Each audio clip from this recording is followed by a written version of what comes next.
की आपस में 60 बात हुई कि वो काम हो नहीं सका। वो जमीन किसने दान दी थी स्कूल को? लोग वो जमीन मेरे परदादा जी ने दान दी थी। तो अब क्या स्थिति है उस जमीन की?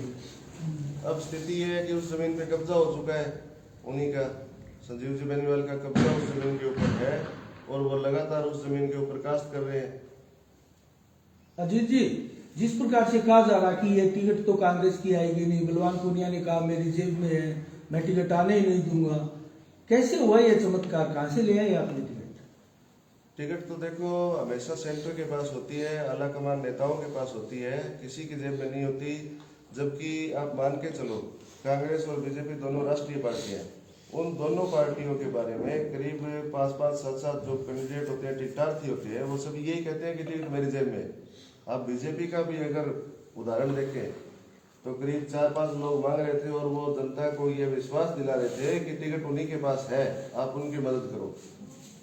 तो ये बातें चलती रहती है और आदरणीय मल्लिकार्जुन जी खड़गे और गोविंद सिंह जी डोटासरा और हमारे अशोक जी गहलोत जो है वो टिकटें बांटने का काम करते हैं। कांग्रेस की टिकट आप लेकर आए हैं, लेकिन बलवान पूनिया कांग्रेस के शासनकाल के सारे विकास कार्य गिरवाकर वोट मांग रहे हैं, इस पर क्या कहेंगे? मैं बिल्कुल इस बात से सहमत हूँ कि वो कांग्रेस के विकास कार्य गिनवा रहे हैं और कांग्रेस के द्वारा किए गए कामों को अपना काम बता रहे हैं, जबकि ये काम 200 की 200 विधानसभा क्षेत्रों में हुए हैं। संगरिया और पीलीबंगा ऐसी विधानसभा है पूरे हनुमानगढ़ जिले में जहाँ की बीजेपी के विधायक जीते हुए थे, लेकिन वहाँ भी वही सब काम हुए हैं, क्योंकि काम सरकार ने किए और जनता के लिए किए। किसी के छाती ठोकने के लिए, किसी को अनर्गल प्रयास और ऐसी बकवास के लिए काम नहीं किए गए। ये जनता की सुविधा के लिए मूलभूत आवश्यकताओं में गिनकर अशोक गहलोत जी ने ये काम किए। तो क्या कंट्रोवर्सी थोड़ी पैदा नहीं होगी क्षेत्र में जब आप भी कांग्रेस के विकास कार्यों पर वोट मांगते हैं और वोट भी मांगेंगे? नहीं, मैं तो कांग्रेस के विकास कार्यों पर कांग्रेस की टिकट लेकर वोट मांग रहा हूँ और वो किस हद पर वोट मांग रहे हैं वो अब बात आप उन्हीं से पूछे तो ज्यादा बेहतर होगा कि आपका कांग्रेस में क्या हिस्सा है। ठीक है, एक टाइम पर उन्होंने मदद की, आदरणीय गहलोत साहब ने भी कहा कि तुम मांगते मांगते थक जाओगे, मैं देते देते नहीं थकूंगा। और इसके ऊपर गहलोत साहब को यह भी कहना पड़ा कि ये विकास कार्यों की जगह आटी टेढ़ी और बेतुकी चीजें ज्यादा विश्वास रखने लगे और अगर भादरा तहसील को जिला बनाने की मांग बलवान पूनिया करते तो मैं बढ़ा देता, इतना तक उन्होंने कहा। तो उन्होंने विकास की जगह ये बात कहीं ना कहीं आप भी समझते होंगे कि और मुद्दे पकड़ लिए, किसी एक दूसरे की रड़क निकालने वाली जो राजनीति करना और ऐसी कामों को ज्यादा बढ़ावा दिया। तो सर क्या आप मानते हैं कि अगर सरकार को आवश्यकता पड़ी तो सीपीआईएम ने मदद की और उस मदद का सीपीआईएम ने भरपूर फायदा उठा लिया सरकार से, सरकार को एक तरीके से दबाव में ले लिया कि हमने आपकी मदद करी है, अब हम जैसा कह रहे हैं वैसे आप करें? नहीं, भरपूर फायदा नहीं मान सकते इसको कहेंगे आप नाजायज फायदा। भरपूर तो ये होता है कि जनता की मांगों के लिए कोई फायदा अगर उठाया जाए तो उसको कहेंगे भरपूर फायदा उठाया, लेकिन उन्होंने अपनी पावर का असीमित और दुरुपयोग किया और उसी के कारण आगे आप देख सकते हैं और पीछे भी आपने देखा होगा कि जिस सीटों पे एक बार कम्युनिस्ट जीत गया दोबारा वहां किसी कम्युनिस्ट को बारी नहीं आई। और ये सीट भी आप मान के चलो कि दोबारा कोई भी कम्युनिस्ट हो या इस तरह के लोग हो जो बरगलाने वाले हो, लोगों को बहकावे में लाने वाले हो, ऐसे लोगों के लिए नहीं है। तरह तरह की चर्चाएं थी, अब कैसा रिस्पॉन्स मिल रहा है आपको गाँव में? गांव में बहुत अच्छा रिस्पांस मिल रहा है, क्योंकि जो गहलोत सरकार के काम है और कांग्रेस का एक बड़ा वोट बैंक है, वो हमेशा ही कांग्रेस के साथ रहता है, चाहे प्रत्याशी कोई भी हो, कैसा भी हो, किसी भी जाति धर्म वर्ण से संबंध रखता हो। और जहाँ तक मेरे परिवार का सवाल है, मेरा परिवार आज किसी परिचय का मोहताज नहीं है और आज़ादी से पहले के ही हम पूरे जो क्षेत्र है इसमें अपना अच्छा प्यार प्रेम रहा है, तो निश्चित रूप से उतना ही अच्छा प्यार प्रेम और सहयोग क्षेत्र के लोगों से मिल रहा है। आप मुकाबला कांग्रेस से बीजेपी से मानते हो या माकपा से मानते हो? मुकाबला मैं दोनों से नहीं मानता हूँ, क्योंकि मुकाबले की बात तो ये है कि ये दोनों दूसरे नंबर की लड़ाई लड़ रहे हैं। कांग्रेस के किए गए काम सबसे अहम बात यही है और दूसरी बात यह है कि कॉमरेड बलवान पूनिया जो कांग्रेस के वोट बैंक को लेकर के अपने आप को बहुत बड़ा नेता मान रहे थे, वो वोट बैंक आज मुझे भी बहुत खुशी है और कांग्रेस के हर वोटर हर कार्यकर्ता को खुशी है कि वो वोट बैंक वापस कांग्रेस में लौट चुका है।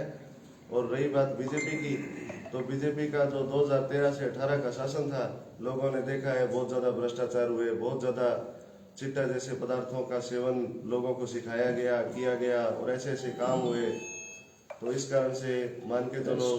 और दूसरी बात यह है कि बीजेपी कहीं भी सरकार बनाने में समर्थ नहीं है और कोई भी ऐसी बात नहीं है, तो लोग सरकार के साथ जाने में ज्यादा विश्वास रखते हैं। सर, लोग संजीव बेनीवाल का कार्यकाल देख चुके हैं, बलवान पुनिया का 5 साल में देख लिया है। लोगों में कैसा आपको बदलाव दिखा दोनों राज्यों को लेकर? क्या लोग थर्ड फ्रंट चाहते हैं? लोग किस तरीके का नेता चाहते हैं? आप लोगों में गए हैं, टिकट मिलने के बाद आपने विजिट किया है, बताएं सर। बिल्कुल, ये आपका बहुत अच्छा सवाल है। लोग मेरे जैसा ही नेता चाहते हैं, क्योंकि आज जो दोनों में घमंड है, जनता घमंड बर्दाश्त करने के लिए आपको नेता नहीं बनाती है। जनता बिल्कुल सिंपल शालीन रह करके जनता के बीच में काम करे, उनकी बात को सुने और उनकी आवाज को उठाए, ऐसा नेता चाहती है। इसीलिए उन दोनों का ज्यादा विरोध हो रहा है कि दोनों अपने आप को राजा समझने लगे।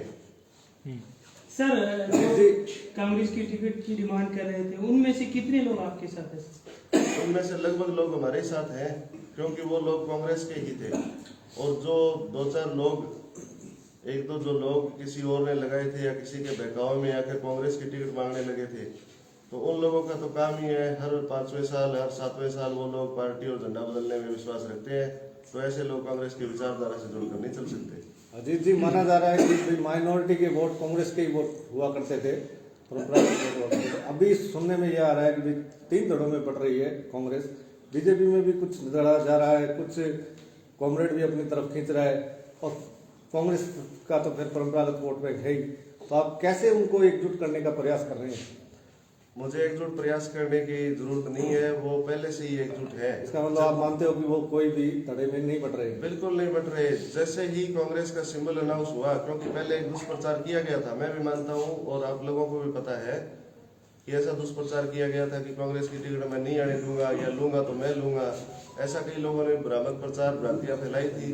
लेकिन आज जो वर्तमान स्थिति है, कांग्रेस का सारा वोट बैंक उसी दिन एक हो गया जिस दिन कांग्रेस का सिंबल भादरा में आने की सूचना तक पहुंची। सिंबल नहीं आया था उस दिन तक, लेकिन सूचना पहुंचने के साथ ही सबके पास फोन आ गए कि कांग्रेस का सिंबल आ चुका है और कांग्रेस का पुराना वोट बैंक जो है वो कांग्रेस के साथ ही रहेगा। सर, बलवान पुनिया लगातार कहते हैं कि मैंने काम करवाए हैं, कॉलेज खोले हैं, अभी नहर का भी जिक्र चल रहा है। गहलोत की सरकार थी स्टेट में, बलवान पुनिया स्थानीय विधायक थे।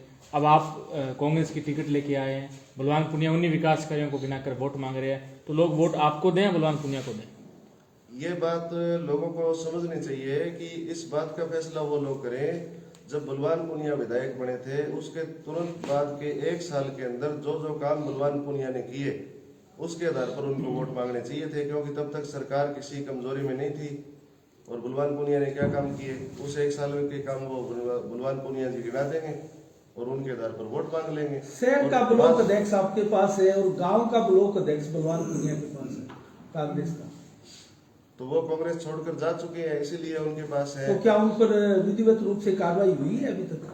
सूचना है कोई ऐसी? उनके ऊपर विधिवत रूप से कार्रवाई हो चुकी है और जैसे ही आलाकमान निर्देश देगा, उनको 6 साल के लिए पार्टी से निष्कासित करेंगे। एक पीसीसी सदस्य भी उनके साथ लगा हुआ है। हाँ, तो बिल्कुल जी, उनके ऊपर भी कार्रवाई होगी, चाहे पीसीसी सदस्य हो। उनसे कोई संपर्क किया क्या जब आप टिकट लेके आए हो? बिल्कुल किया। उन्होंने क्या जवाब दिया? नहीं आए। हाँ बिल्कुल, उन्होंने यही जवाब दिया कि हम कांग्रेस के साथ नहीं, हम तो किसी व्यक्ति विशेष के लोग हैं। अजीत जी, बाजार में एक चर्चा और है कि कुछ लोग जो टिकट मिलने के बाद में माकपा ज्वाइन कर ली, तो बांगो यो कहना है कि माने गहलोत जी को इशारो है कि माकपा ने वरुण जिताओ। इन ऊपर बाजार के अंदर काफी दिनों जो चर्चा है, क्या कहना चाहोगे? पहले तो मैं बना पूछना चाहूँ, बाकने शो ये चीज है कि वह माकपा जिता देगा।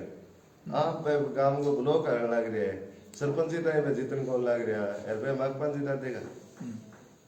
ऐसी भ्रांतियां, ऐसे भ्रामक प्रचार, वो अपने आप को बड़ा नेता साबित करने की कोशिश कर रहे हैं। लेकिन आज आप कहीं भी पता कर लीजिए, कम्युनिस्ट पार्टी का जो वोट बैंक है, उनके जाने से तो और ज्यादा गिरा है।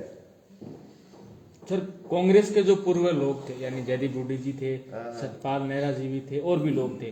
पिछले ब्लॉक चुनाव हमने देखा, ब्लॉक चुनाव में कांग्रेस पूरी रूप से टिकट ही नहीं मांग पाई। उसके बाद भी कई हालांकि ऐसे मौके हैं जहां कांग्रेस के लोगों को आवश्यकता थी, कांग्रेस चाहती तो अपने प्रचार करके आज मजबूत स्थिति में भादरा में हो सकती थी। ऐसे में कांग्रेस धीरे धीरे भाजपा से कमजोर होती गई ब्लॉक चुनाव के बाद, क्योंकि ब्लॉक चुनाव में जो कांग्रेस के जो कैंडिडेट थे उन्होंने बलवान पूनिया के प्रत्याशी को वोट डाल दिया। ऐसे में आज लोगों में उसके प्रति रोष भी होगा कि कांग्रेस धीरे धीरे भाजपा से कमजोर हुई। आप कैसे देखते हैं इन सारे मामलों को? देखो, इस सभी जो बातें आप कह रहे हैं, इन सभी के पीछे कोई न कोई कारण है। आज अगर कांग्रेस के वोट बैंक की आप बात कर रहे हैं, कांग्रेस के प्रत्याशियों की बात कर रहे हैं, तो जहां जहां अच्छे प्रत्याशी है वहां से कांग्रेस बार बार जीत के आ रही है। लेकिन कहीं अगर कोई प्रत्याशी जिसकी छवि खराब है, जो जनता में नहीं जा सकता है, ऐसे प्रत्याशियों को आज भी चाहे वो कांग्रेस के सिंबल पे ही हो वोट कम मिलते हैं। तो उस चीज का एक वही कारण रहा कि गलत टिकट वितरण से भी कई बार ये बातें हो जाती है। ऐसा नहीं है कि बलवान पूनिया मजबूत थे। और बाकी आप लोग अध्यक्ष जी भी बैठे हैं। रविंद्र जी, संगठन स्तर पर आप क्या कहना चाहिए कांग्रेस की स्थिति का, वर्तमान परिस्थितियों पर क्या कहेंगे? देखिए, ये चुनौती अजीत बेनीवाल अगर आज कांग्रेस प्रत्याशी है तो 5 तारीख के बाद में ये लड़ाई संगठन ने लड़ी थी बलवान पूनिया के खिलाफ। बलवान पूनिया इस कदर अहम का शिकार था कि पहले तो वो बोला कि हम ये टिकट समझौते में डाल देंगे। तब मैंने बार बार आप साथियों के साथ कॉन्फ्रेंस करके ये कहा था कि इस प्रकार के समझौते नहीं हुआ करते कि अमरा राम जी नौर में मंगेश को, तारानगर में निर्मल प्रजापत को, राजगढ़ में संदीप पूनिया को कैंडिडेट डिक्लेयर कर चुके हैं। तो ऐसा कैसा समझौता है जो केवल भादरा में होगा? जब यह बात धीरे धीरे आपके मार्फत हम जनता को समझाने में कामयाब हो गए, तब विधायक जी यह कहने लगे कि मैं टिकट नहीं आने दूंगा। फिर संगठन ने यह लड़ाई लड़ी। आपको 31 प्रत्याशी दिखाई देते होंगे, इस बारे में आप प्रश्न भी पूछ रहे हैं। उन 31 में से 10 से 12 प्रत्याशियों के आवेदन मैंने निवेदन करके लिए थे भी आप कृपया आवेदन करें, ताकि पार्टी को यह संदेश पहुंचे कि यहाँ कांग्रेस का पर्याप्त जनाधार है जिसकी वजह से इतने लोग टिकट मांग रहे हैं।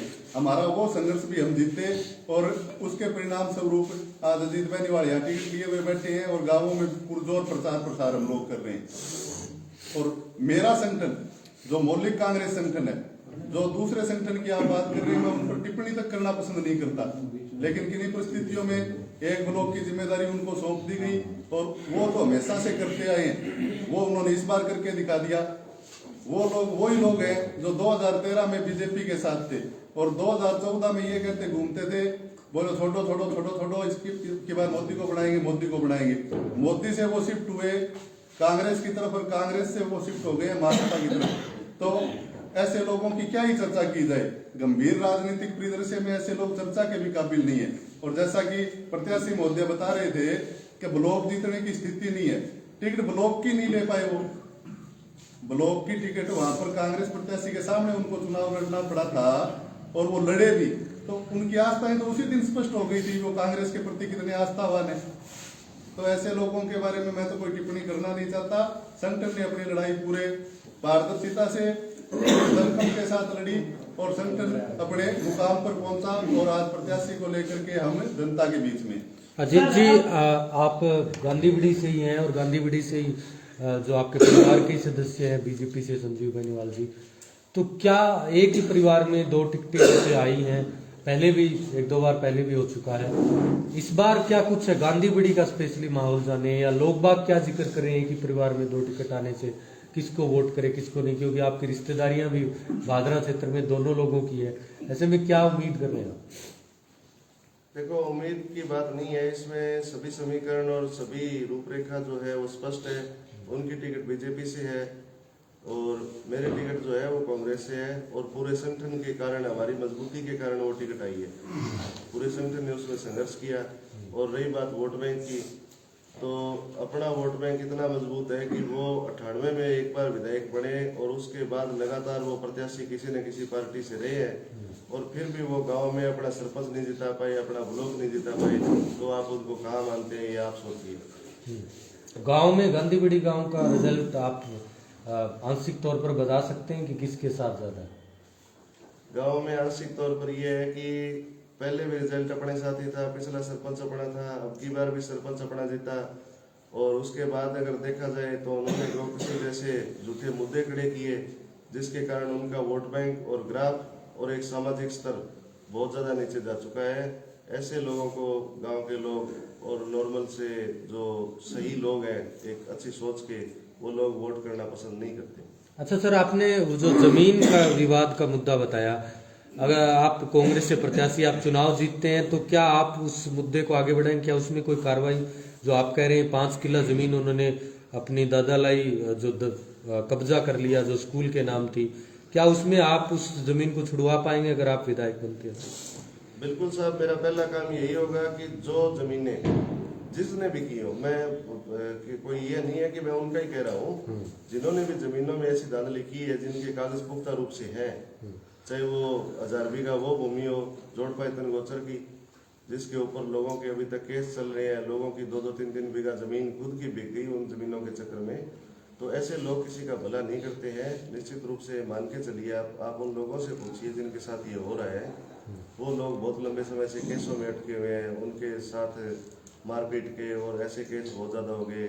इसी तरह से जो स्कूल की गांव की ज़मीन का चक्कर है, तो ये काम है ना, ये बहुत ज़रूरी होते हैं, एक स्कूल की अहमियत होती है, तो वो चीज़ें तभी वापस आएंगी जब पहला मेरा काम यही होगा, मैंने इस मुद्दे को उठाया तो मैं बढ़ते ही पहले ये काम करूँ। अभी क्या स्टेटस चल रहा है सर? अभी कोर्ट में आप लोग उस अभी जमीन कोर्ट में उसका कमिश्नर के पास चल रहा है, और जैसे ही उसके ऊपर मामला, तो कमिश्नर का फैसला आ गया था कि ये जमीन स्कूल के हक में होनी चाहिए, लेकिन किसी कारणों से या जनप्रतिनिधि की कमी से, मैंने जैसा पहले की बताया, भी विधायक जी से हमने कहा था कि आप विधायक हैं इस क्षेत्र के, तो आपका तहसीलदार लगाया हुआ है, आप कह रहे हैं मैं लाता हूँ सारा स्टाफ, तो वो काम नहीं कर रहा है, कारण क्या है?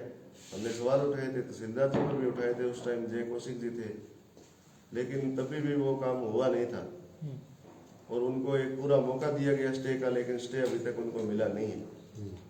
सर, मुख्यमंत्री की चिरंजीवी योजना, मोबाइल योजना, उसके अलावा युवाओं को लेकर योजना, बहुत सारी ऐसी योजनाएं हैं, आप लोगों में गए होंगे, सरकार ने सबके लिए काम किया, युवाओं के लिए, महिलाओं के लिए, बुजुर्गों के लिए, कैसा लोगों में उत्साह देखते हैं कांग्रेस के प्रति? क्योंकि ओवरऑल बात करें तो गहलोत साहब के प्रति लोगों में काफी क्योंकि उत्साह भी उस तरीके से, जिसको मोबाइल मिला है वो महिला खुश है, जिसको अगर पेंशन जिसकी वृद्धि हुई है वो भी खुश है। कैसा उत्साह देखा इन दिनों में आपने 5 के बाद आपको टिकट मिली, बताएं सर।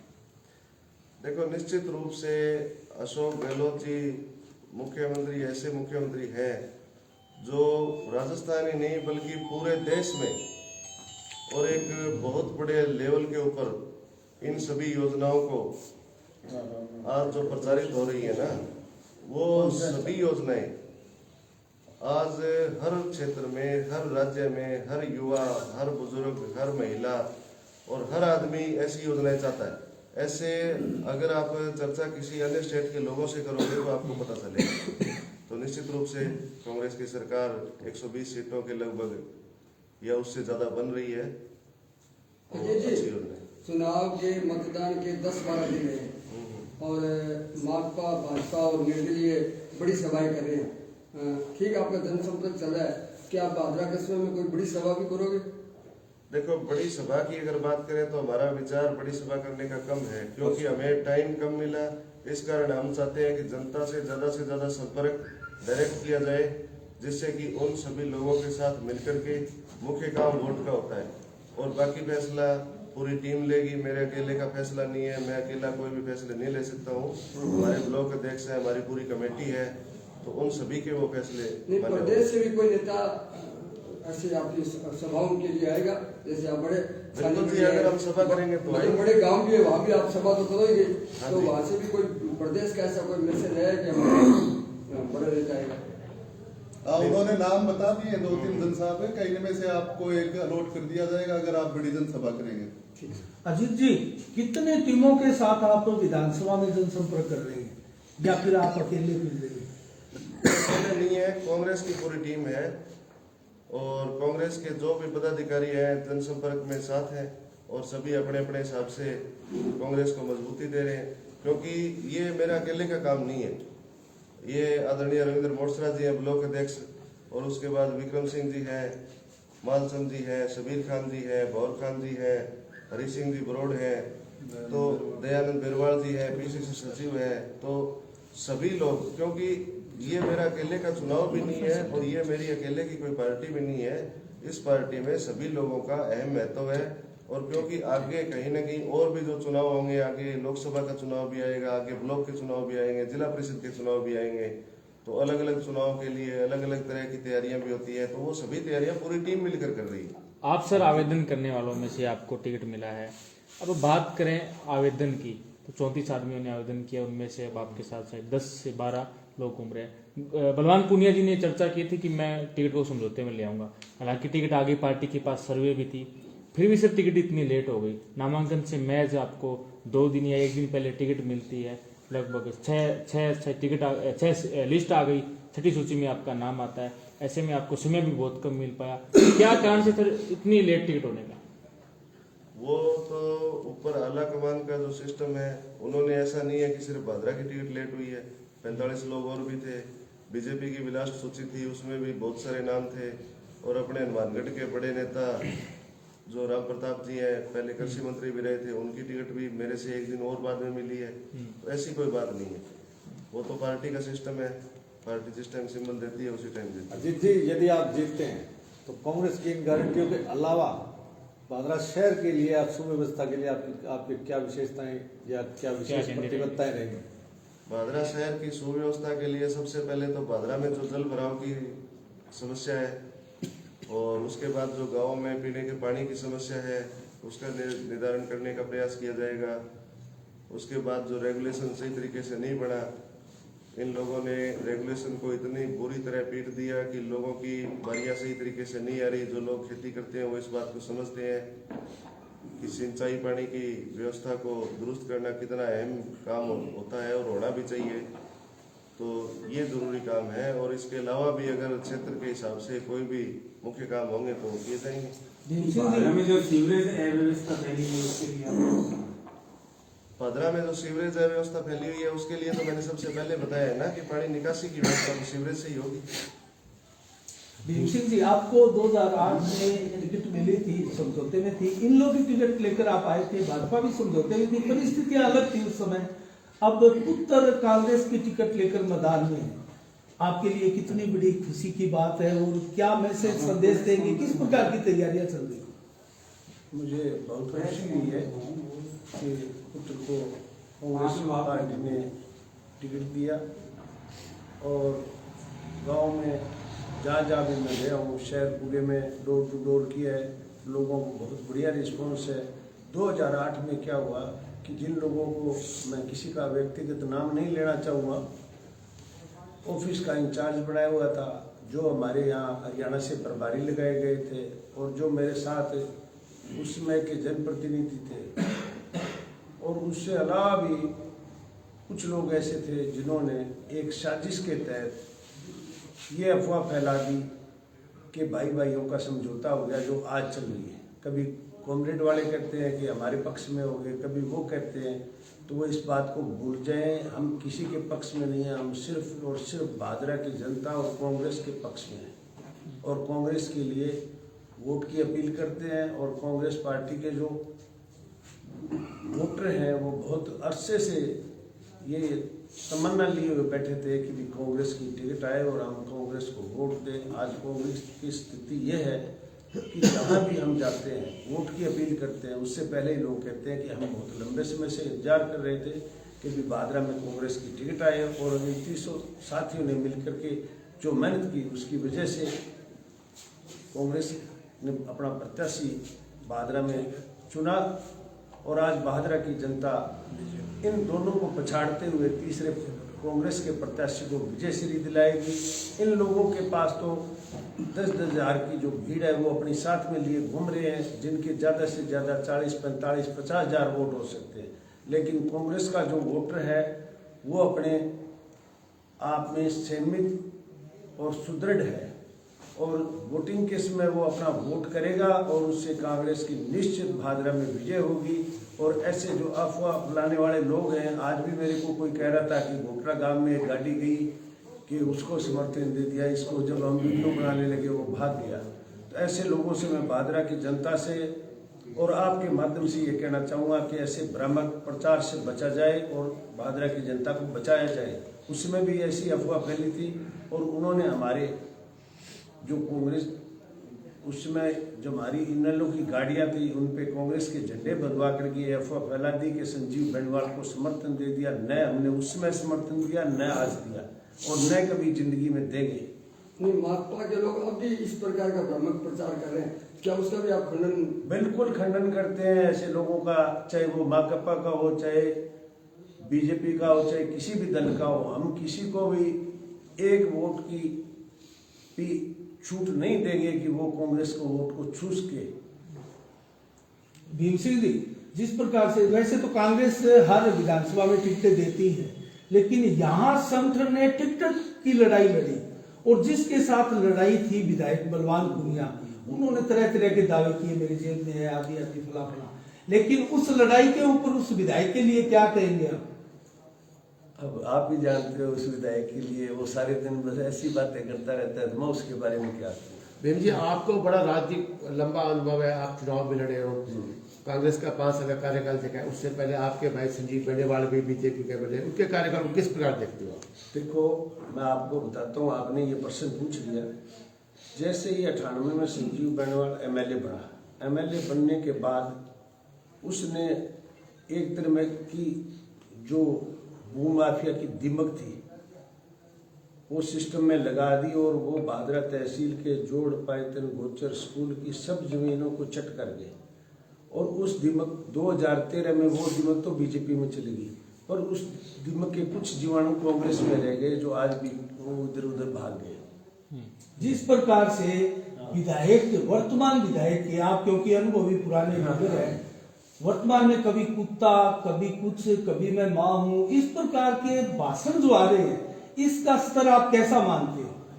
ये स्तर तो देखो दोनों का ही ऐसा है। वो कह रहा है मैंने एक जनप्रतिनिधि की भाषा होती है। ये जनप्रतिनिधि होने के दोनों ही, मैं कहना नहीं चाहूँगा कि भादरा की जनता ने चुना है, लेकिन ऐसी जो भाषा है वो एक स्वस्थ राजनीति के लिए कैसी है? अच्छी भाषा है? नहीं, बहुत ही शर्मनाक है।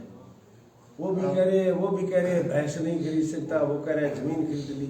अरे मुद्दा चुनाव का है, आपके कामों को गिनाओ, आपकी अच्छाइयों को गिनाओ, अपने व्यवहार को गिनाओ, लोगों में लोकप्रियता दिखाओ। ये कोई तरीका थोड़ा ही है, मैं ये कर दूंगा, मैं वो कर दूंगा। तुम कोई दूसरे नंबरी गुंडे हो क्या? किस चीज का भय दिखा रहे हो लोगों को? आपने देखी पहले कभी इस प्रकार की राजनीति भादरा में? भादरा में तो ऐसी नहीं देखी, पर ये अभी जो दुष्प्रचार हो रहा है, तो इसके लिए मैं दोनों को एक दोषी मानता हूँ। भादरा की सेहत के लिए भी अच्छा है या नहीं है? नहीं। सुरेंद्र जी, आप संगठन के आदमी हैं, संगठन की बात करें तो संगठन केवल अब सीमित नाम ही रह गया, क्योंकि 2018 में सुरेश चौधरी जी ने चुनाव लड़ा, टिकट लेके आए, उसके बाद चुनाव हारने के बाद वो जनता को दिखे ही नहीं, ब्लॉक चुनाव भी हो गए, उसके बाद और भी चुनाव हुए, उसके बाद अब आप 34 लोग टिकट मांग रहे थे, कुछ लोग आपके निकल कर कांग्रेस में चले गए, कुछ लोग बीजेपी में चले गए, आप अब जो टिकट मांगने वाले साथी थे उनमें से 10 या 12 साथ में हो। ऐसे में सर कैसे पार्टी, मतलब नाम ही रह जाता है, लोग टिकट ना मिलने पर निकल के भाग जाते हैं? टिकटार्थियों में, संगठन कार्यकर्ताओं में और संगठन पदाधिकारियों में अंतर होता है। अजीत आज संगठन में कुछ नहीं है, लेकिन पार्टी प्रत्याशी है, इसलिए पूरा संगठन उसके पीछे है। डॉक्टर सुरेश चौधरी कांग्रेस में ही नहीं था, फिर भी उसको कांग्रेस ने टिकट दी तो पूरा संगठन उसके साथ था। डॉक्टर सुरेश चौधरी के जाने से तो संगठन के जुकाम भी नहीं हुआ, संगठन तो अपना काम कर ही रहा है लगातार। राजेश्वरी जी का परिवार चला गया, वो भी पदाधिकारी। हाँ, शेर सिंह जी चले गए, राजेश्वरी जी अभी भी ये दावा कर रही है, हालांकि हास्यास्पद है ये दावा कि मैं अभी भी कांग्रेस में ही हूँ। तो जब तक व्यक्ति खुद ये स्वीकार नहीं करे कि मैं चला गया, तो किस बिना पर हम कह सकते हैं? राजेश्वरी जी को किसी प्रचार में भी नहीं देखा, हालांकि वो चले गए, लेकिन वो संगठन में थे भी नहीं कभी। अगर संगठन के प्रति उनकी आस्था होती प्रॉपरली, तो वो दर्शना ढूकिया के सामने निर्दलीय चुनाव नहीं लड़ते कांग्रेस प्रत्याशी के सामने। और और राजेश्वरी देवी संगठन के मुखिया हो सकते हैं, संपूर्ण संगठन नहीं है। उस संगठन की एक पूरी कार्यकारिणी थी, उस कार्यकारिणी के पदाधिकारियों के नंबर यहाँ पर हैं, उनका पता हमारे पास है, उन लोगों के साथ हम संपर्क में हैं, वो गांवों में हमारे लिए काम कर रहे हैं। तो संगठन 1 या 2 व्यक्तियों पर डिपेंड नहीं होता। और ये तो मैंने 52 जनों की कार्यकारिणी बनाई थी, क्योंकि कार्यकारिणी की लिमिट ही 52 जनों की थी, देहात की और शहर की। तो क्या इसके अलावा और लोग नहीं है? कोई चला जाएगा तो उसकी जगह दूसरी व्यक्ति को मतलब अवसर दिया जाएगा। जना जना तैयार बैठा है। यहाँ 5 से 6 व्यक्ति इतने सक्षम है जिनको हम संगठन में किसी कारण से मौका नहीं दे सके, उनको मौका देंगे। संगठन किसी के आने जाने से प्रभावित नहीं होता। तो सर वो कह रही हैं कि मैं कांग्रेस में हूँ, इनको टिकट मिल गई, आप चुनावी कैंपेन कर रहे हैं, तो क्या आपने उनसे बात की कि इनके पता? हमने पहले दिन ही सबसे बात कर ली थी जैसे ही टिकट मिली थी तो यहाँ बादरा में कांग्रेस संगठन का मुखिया होने के नाते मैंने सबसे बात की थी और 2 लोग बात करने के साथ ही नॉमिनेशन फार्म वाले दिन आ गए थे। उन सबके हम आभारी हैं। जो नहीं आए उनको मनाने के लिए हमने 2 दिन का समय रख दिया। मैं ऐसा व्यक्ति नहीं हूं कि किसी की शिकायतें करूं। मैंने 20 साल की राजनीति में आज तक किसी की शिकायत नहीं की है और अब भी शिकायत मैं नहीं करूंगा, क्योंकि अब यहाँ पर दरअसल कांग्रेस ने फॉर्मेट चेंज कर दिया है। AICC प्रभारी सचिव इस विधानसभा के महेंद्र सिंह जी नेगी यही मौजूद है, इसी परिसर में है। आपके PCC के प्रभारी सचिव इस विधानसभा के शिवलाल जी गोदारा भी यहीं पर है। आपके सोशल मीडिया के प्रभारी श्री भागीरथ स्वामी भी यही मौजूद है। वो खुद देख रहे हैं और खुद रिपोर्ट कर रहे हैं ऊपर कांग्रेस वार रूम के अंदर। तो हमें शिकायत करने की आवश्यकता नहीं है। यहाँ आया हुआ व्यक्ति उनको स्वयं भी दिख जाएगा और नहीं आया हुआ व्यक्ति भी दिख जाएगा। अच्छा, भागीरथ स्वामी का रोल इसलिए महत्वपूर्ण है कि ये सभी प्रत्याशियों की सोशल मीडिया हैंडल्स को टैली करते रहते हैं। जो भी मतलब क्या है कि किसी अन्य प्रत्याशी के साथ दिखाई देगा उसके विरुद्ध तत्काल रिपोर्ट वार रूम में भेज दी जाएगी। तो पार्टी स्वतः कार्य करेगी उसके घर। अजय जी, क्या कहेंगे आप, क्या कहना चाहेंगे? सारी जनता आपको सुन पा रही है, क्या संदेश देंगे? मैं सबसे पहले तो एक ही संदेश देना चाहूँगा कि सबसे पहले तो धन्यवाद पूरी जनता को, सभी सुनने वालों को दीपावली की अग्रिम शुभकामनाएं, हार्दिक बधाई।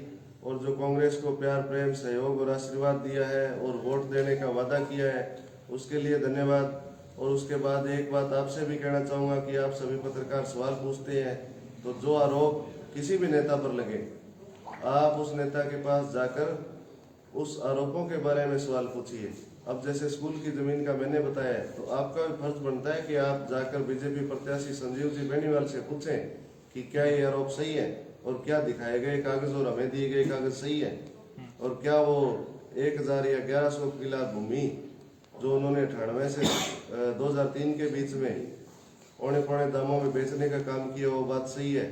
और बलवान पूनिया जी से आपको पूछना चाहिए कि आपके टाइम पे जब मैंने उनसे रिक्वेस्ट की कि हमारे स्कूल की दान दी गई भूमि इस तरह से कोई प्राइवेट आदमी खा रहा है और उसके ऊपर कब्जा कर रहा है, तो उन्होंने वो काम करवाए क्यों नहीं, जबकि वो कहते हैं मैं सबसे मजबूत विधायक हूँ। तो ये सवाल आपको उन लोगों से पूछने चाहिए। Thank you. रविंद्र जी, एक सवाल और है। कांग्रेस सरकार पूरे राजस्थान में 7 गारंटी योजना लेके चुनाव लड़ रही है। टाइम कम है, जनता के बीच में किया विश्वास दे रहा होगा, किया आएंगी 7 गारंटी योजना में? मैं आपका प्रश्न समझ गया। जनता को पहले से ही विश्वास है जी। जनता इस भादरा तहसील में 1,03,000 लाभार्थी है हमारी योजनाओं के, जो पहले से चली थी। महंगाई राहत कैंप में हमने रजिस्ट्रेशन करके जिन योजनाओं के लाभ दिए और पूर्व से जारी थी, चाहे वो स्वास्थ्य बीमा योजना हो, दुर्घटना बीमा योजना हो, चाहे मतलब क्या है क्या बेरोजगारी भत्ता हो, वो सब चीजें यहाँ पहले से हो रही है। 1,03,000 मतलब उसके पात्र लोग हैं जो लाभार्थी है। तो लोगों को पहले से ही विश्वास है कि अशोक गहलोत ने कह दिया समझो हो गया, तो लोगों को विश्वास दिलाने की आवश्यकता ही नहीं है। लोगों को तो तत्परता है कि जल्दी से जल्दी अगली सरकार आए कांग्रेस की और ये वाली जो 10 गारंटी है ये हमें और मिले। अभी 7 का हम प्रचार सामग्री वितरित कर रहे हैं, जबकि ये योजनाएं सही मायनों में 10 है। ये प्रथम चरण में 7 और अगली जो प्रचार सामग्री आएगी उसमें पूरी फिट 10 योजनाएं दिखाई देंगी आपको। वो निश्चित रूप से लागू होगी। जनता कांग्रेस सरकार पर विश्वास करती है। यूथ वोट बैंक जो परंपरागत कांग्रेस को वोट बैंक है और जो हमेशा कांग्रेस में विश्वास करना रहे, हालांकि टाइम थोड़ा ज्यादा ले लियो टिकट में, बन के मैसेज देना चाहूंगा जो थोड़ा इस बारे में हमारी पहले से स्ट्रेटजी रही है कांग्रेस की, क्योंकि हम जानते हैं संघ के लोग एबीवीपी और इस प्रकार के अन्य संगठनों के मार्फत में तो थोड़ी सी धर्म की डोज देते हैं युवाओं को। उनका वोट बढ़ते ही जब वो पहला मतदान अपना करने जाता है उसी टाइम कैप्चर करने की कोशिश करते हैं। तो इस बार हमने भी इस दिशा में काम किया है। हम किसी को धर्म की अफीम नहीं लगाना चाहते, लेकिन हमने इस गारंटी में एक गारंटी दी है कि जो भी हमारा छोटा भाई 12वीं पास करके फर्स्ट ईयर में एडमिशन लेगा, चाहे वो प्राइवेट कॉलेज में ले चाहे सरकारी कॉलेज में दे, उसको एक लैपटॉप दिया जाएगा ताकि उसके शिक्षा कार्यों में सहयोग मिले। इसके अतिरिक्त हमने पहले ही इसी सरकार में ही प्रतियोगी परीक्षा की तैयारी करके परीक्षा फार्म की फीस हमने वन टाइम कर दी। एक बार फार्म भरने के बाद में आगे कभी फीस नहीं लगेगी। परीक्षा देने के लिए आप जाएंगे तो बसों में आपकी यात्रा निःशुल्क रहेगी। बेरोजगारी भत्ता भी हमने दिया है लोगों को, जो जारी है लोगों का। लोग इंटर्न के रूप में काम कर रहे हैं। वाटर वर्क्स में हमारे 3-4 साथी काम कर रहे हैं, तहसील में हमारे 3-4 साथी काम कर रहे हैं, पंचायत समिति में काम कर रहे हैं, नगर पालिका में काम कर रहे हैं। तो लोगों को पूरा विश्वास है कि जो योजना कांग्रेस सरकार लेकर के आएगी उसको निश्चित रूप से धरातल पर उतारेगी। युवाओं के लिए तो हमारे पास विविध प्रकार के पैकेज है। जो हमने पहले भी किया है। हमने ऐसी योजनाएं हैं जिनको पूरी तरह से गिनाएं, जैसे कि आपकी ये अनुप्रति योजनाएं हैं, कोचिंग की तैयारी करने के लिए विवेकानंद हॉस्टल का हमारा प्लान है, जिसमें कि प्रतियोगी परीक्षा की तैयारी करने वाले छात्र रह पाएंगे। कालीबाई व्हील मतलब स्कूटी योजना है, वो सब ये सब कुछ युवाओं के लिए है। युवाओं के लिए तो हमने इतनी योजनाएं बढ़ा दी। अरे 1500 सीट बढ़ा दी भाई मेडिकल कॉलेजेस के अंदर है, 1500 सीट बढ़ा दी, इतनी बड़ी बात है ये। आज कितनी आसानी से हमारे राजस्थान के बच्चे एमबीबीएस कर पा रहे हैं। आप हरियाणा की स्थिति देखो, आप पंजाब की स्थिति देखो, उड़ीसा की स्थिति देखो, वहां कितनी कम सीटें, कितने कम मेडिकल कॉलेज है। हमने मेडिकल कॉलेजेस की संख्या बढ़ाई, सीटों की संख्या बढ़ाई, और उनकी इंटरप्रेन्योरशिप के लिए हमने इसकी आपकी नर्सिंग कॉलेजेस की संख्या बढ़ाई। 100 बेड के अस्पताल हमने तैयार करवाए। 41 अस्पतालों को हमने उपजिला अस्पताल में बदला। हमने 42 एग्रीकल्चर कॉलेज पूरे राजस्थान में नए खुलवा दिए। तो सब कुछ युवाओं के लिए ही हो रहा है। हमने ग्रामीण शहरी ये ओलंपिक करवाए, जिसमें ज्यादातर भाग लेने वाले युवा थे। हालांकि हमने उच्च आयु वर्ग के लोगों के लिए भी उसमें स्लॉट रखे थे, लेकिन ज्यादातर उसका केंद्र तो था वो युवाओं की तरफ था। हमने इंडोर स्टेडियम बनवाए हैं, मैटिंग वाला काम करवाया है, कबड्डी एकेडमी खोली है। ये सारे काम युवाओं के लिए हो रहे हैं, हो चुके हैं, होते रहेंगे और निश्चित रूप से करेंगे। तो युवा इस चीजों से जुड़ाव महसूस करके कांग्रेस को वोट करेंगे। बहुत बहुत धन्यवाद।